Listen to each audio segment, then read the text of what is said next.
Okay, good morning po sa ating lahat. Doc Willie to. Kamusta po kayo? Sana malakas tayong lahat sa araw na to.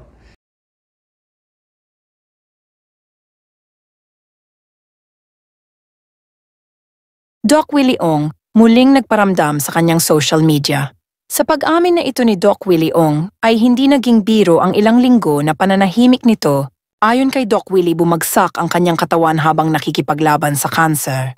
Halos hindi umano siya makabangon sa kanyang hinihigaan. Bumagsak din ang bilang ng kanyang white blood cells at maging ang kanyang hemoglobin. Sa kabila ng paghihirap na makipaglaban sa cancer ay may isang milagro ang nangyari sa buhay ni Doc Willie.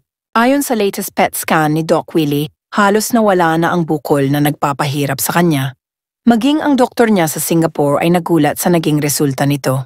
Napaka-imposible daw para sa isang may stage 4 sarcoma cancer ang gumaling at lumiit ang bukol. Narito ang ilang pang detalye sa milagrong nangyari kay Doc Willie.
Okay, good morning po sa ating lahat. Doc Willie to. Kamusta po kayo? Sana malakas tayong lahat sa araw na to. So, okay naman tayo for the past few days. Tuloy-tuloy na yung paggaling natin. Marami nga nagtatanong di ba Doc dati, sobra ka ng lala. Wala ka ng boses noon, ang hina-hina mo na. Anong nangyari? Ang nangyari, na Singapore tayo. Yun ang nangyari, na Singapore. Kasi nga sa Pilipinas, talagang ang hirap talaga. Pagdating ko dito sa Singapore, ang dami kong nakitang pagbabago. Unang-una, parang Pilipinas din dito. Ang daming nurses dito. Alam ko, ilang hundreds of thousands ang Filipinos dito. At ang mga nurses nila dito, yung mga matatagal na. Yung mga 5 years, 10 years experience, 15 years experience. Sa Pilipinas, sa ospital ko doon, ang nurses natin, gaano ba katagal experience? 2 years lang. 1 year, 2 years, abroad na agad. So, ang mga nag-aalaga sa mga kababayan natin sa Pilipinas na nurses, kung private ka man o public, ay yung may 1-2 years experience. Paano naman yun, 1-2 years experience? Siyempre, hindi pa ganun kagaling. Tapos, ang sweldo nila, minimum wage lang. So, sweldo nila, palagay natin, 17,000. Hirap sa pamasahe, hirap sa pera. Bago pa lang nurse, ipapaalaga mo sa katulad kong mahirap na case. Ay mamamatay talaga yung pasyente pag gano'n. Paano nga? Kulang nga tayo. Nag-aalisan nurses natin. Dito, sweldo nila mga kung peso, siguro 120,000. Banda roon. Pero tignan mo naman dito, 10 years experience. Kaya talaga pagtusok. Swak, pag-alaga ng mga line, ang gagagaling. Tapos, isa lang sinasabi ng mga nurses dito nung andun pa ako sa ospital. Pag sa Pilipinas, hopeless case ka, pagdating mo dito sa Singapore, baka easy case ka lang. Baka easy case ka lang. Pag sa Pilipinas, ganitong bukol, wala na pag-asa yan, malabo na. Pag dito, kahit gaano kalaki ang bukol, meron silang paraan na magagawa. Meron pa nga sila ibang technique na parang hindi na nga nagda-dialysis yung iba eh. So, laging ganun ang kwento. Laging ganun ang kwento. Wala tayong sinisiraan kahit kanino. Pero syempre, para magkaroon ng tunay na pagbabago, dapat alam natin yung tunay at hindi tunay. Ay, huwag tayo magsisinungaling. Kung ano yung tunay, yun na, yun na. Paano tayo matututo, di ba?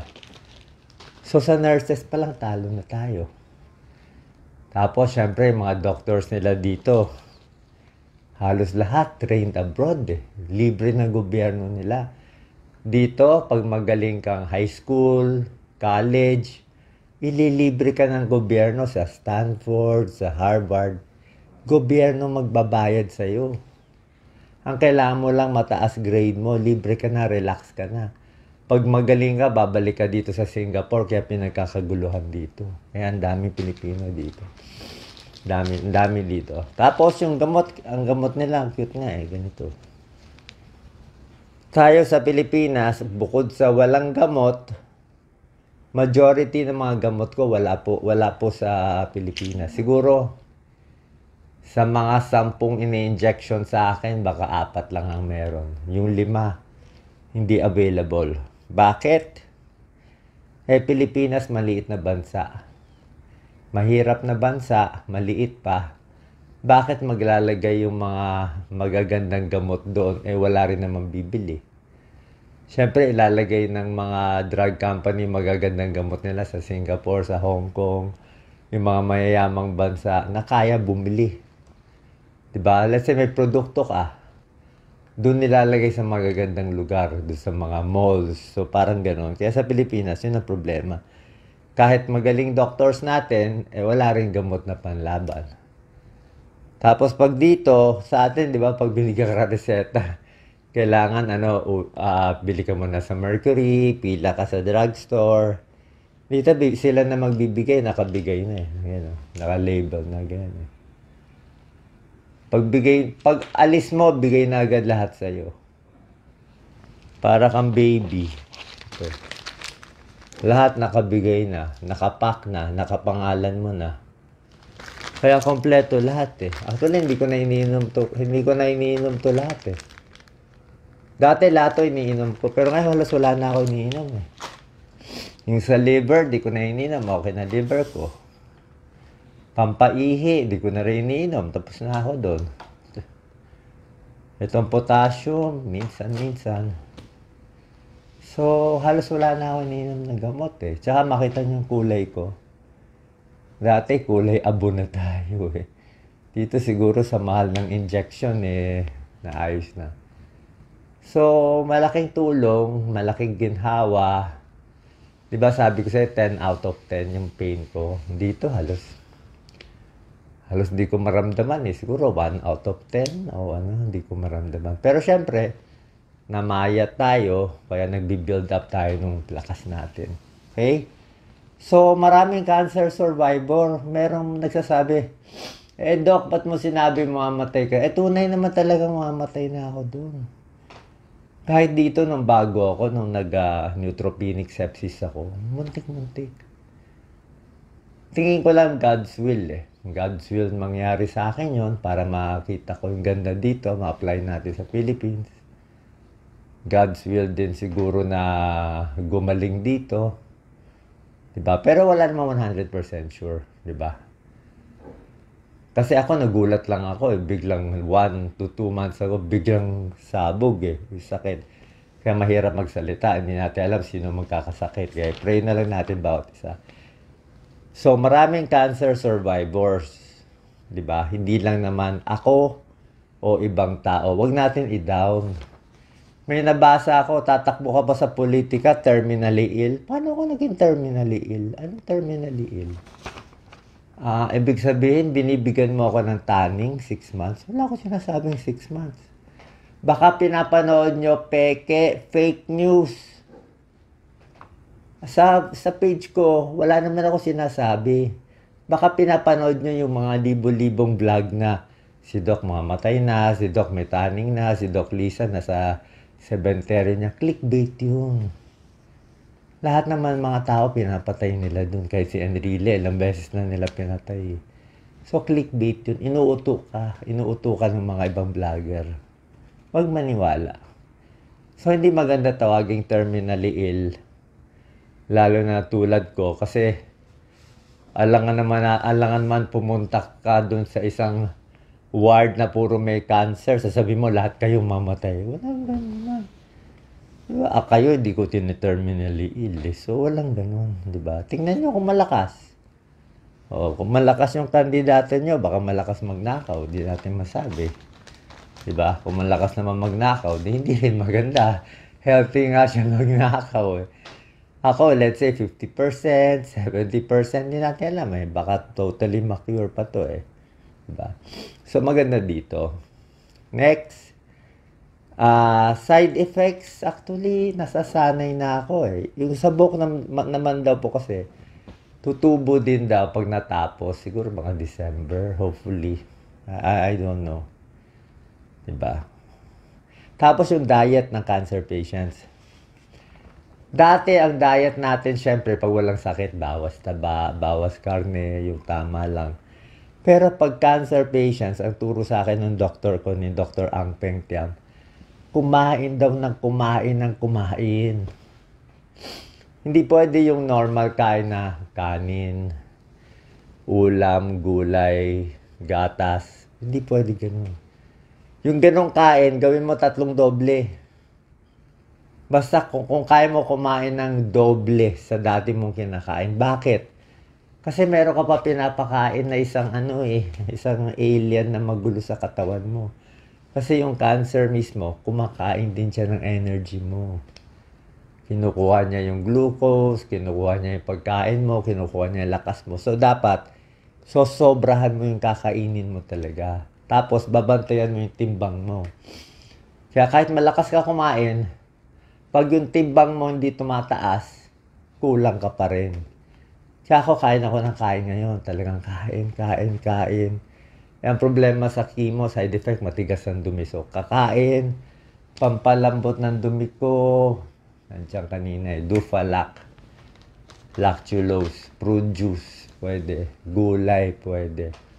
Mas bawas yung kanin, damihan yung ulam, karne. Okay lang, pork chop, sinigang, kung ano gusto mong karne.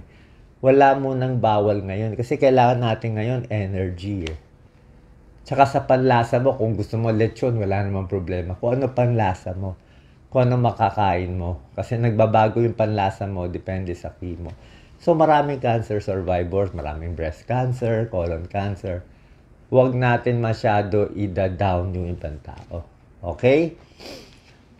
Basahin natin ang comments. Ignore the bashers. Oo nga hayaan mo sila. Yun, bashers. Ba't ko daw sinabi? Actually, sinabi ko, tunay naman nakaka-stress naman ng basher. Wala naman problema Pero maganda nga, nakita ko gano'n. Ngayon, alam na natin, yung pala yung cause. So, hindi na natin papansin di ba? Dati pinapansin pa natin Kasi matigas talaga ulo nila. Kahit anong gawin mo, wala kang panalo sa kanila Kasi medyo nalilito pa sila. Sabi nga ni Jesus please pray for them. Okay? Thank you so much sa lahat ng prayers nyo. Parang lumiliit na yung bukol. Tsaka, makikita mo yung may sakit sa kulay. Noong una, madilaw ako So, wala na ako. Sa kamay ko. Although may signs ng chemo siya. May chemo signs sa dulo. Kasi matatapang yung gamot dito. Grabe Okay? So, salamat po sa prayer. Salamat sa lahat. Ang goal natin, bakit ba tatakbo? Hindi nyo narinig yung sinabi ni Doc Lisa kahapon doon sa interview ko sa 1PH Sabi ni Doc Lisa, yang si Doc Willie, matigas ulo niyan. Sabi ni Doc Lisa, yan si Doc Willie, mas mahal pa niya ang bayan kaysa sa pamilya niya. Which is true. My God. Mas mahal pa niya yung bayan kaysa sa pamilya niya. Pamilya niya nahihirapan. Pamilya niya ayaw siya patakbuhin. Pamilya niya ayaw siya ipaalam yung sakit. Pero wala akong paki. Ako, papaalam ko 100% tunay. Maraming politiko tinago ang sakit. Kahit si Senator Miriam, nung may sakit, tinago rin niya nung una eh. Siguro yan ang turo, ipakita malakas, ipakita magaling. Ayoko ng peke. Pag malakas, mahina. Noon mahina ako, pero ngayon malakas ako. Bukas, hindi ko alam. Baka malakas ako. O baka yung basher na humina. Baka yung basher na magkasakit ng malala. Hindi natin alam eh. We don't know what life is for. Eh. Pero feeling ko kasi God's will to eh. God's will magkasakit. God's will gumaling. God's will bumait ang mga tao. Yun naman ang purpose natin eh. Para magkaroon tayo ng konting excitement, konting pagdarasal dito sa Pilipinas.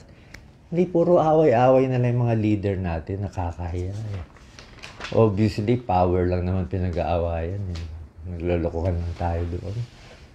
Hindi naman tanga ang Pilipino. Okay, salamat po. God bless po. Salamat. Kung meron tayong mga topic na gusto nyo, sulat nyo lang, pag-usapan natin.